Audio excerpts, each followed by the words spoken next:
आज 3,000ला चुना लागता राहिला आणि ते का ना, चला तर तुम्हाला पुढे सांगते. So hi everyone, good morning. आजचं तुम्हाला आमचं असं दृश्य आहे ना, पहिल्यांदा बघायला भेटलं असेल. आम्ही ब्रश करत होतो, त्यानंतर आहे ना होळी खेळायची होती, त्यामुळे आहे ना मस्तपैकी शरीराला पूर्ण तेल वगैरे लावला, कलर वगैरे घेतला आणि त्यानंतर गेलो. आणि पहिले कलर तर मी माझ्या छोट्या नंदेला लावला, कारण की नंदेला कलर न लावता होळी सेलिब्रेट होणारच नाही. तर मी आता तुम्हाला आहे ना पुढे स्टोरी सांगते.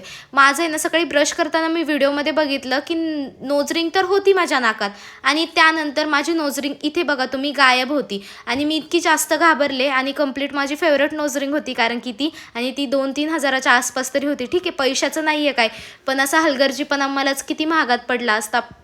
आणि त्यानंतर मी ह्यांच्याकडे बघितलं, तिथे बघितलं आम्ही जिथे-जिथं खेळलो तिथे पडली आहे का? पण त्यानंतर मी होप्सच सोडून दिले, की कारण की आहे ना, आता म्हटलं पडली, कोणाला भेटली तरी काही कोणी आपल्याला आणून देणार नाही आहे. त्यामुळे त्यानंतर मी रडत-रडत आहे ना घरी गेले, कारण की मला आहे ना खूपच असं वेगळं वाटत होतं. त्यामुळे आणि घरी जाताच आहे ना मला टेबलवरती दिसली माझी नोज रिंग होती आणि ते बघून आहे ना मला खूप जास्त आनंद झाला होता. आणि अशी काहीशी ना आमची होळी सेलिब्रेशन होतं. तुम्ही कसं केलं ना हे नक्की कमेंट करून सांगा. चला मग भेटूया आपण उद्या. बाय.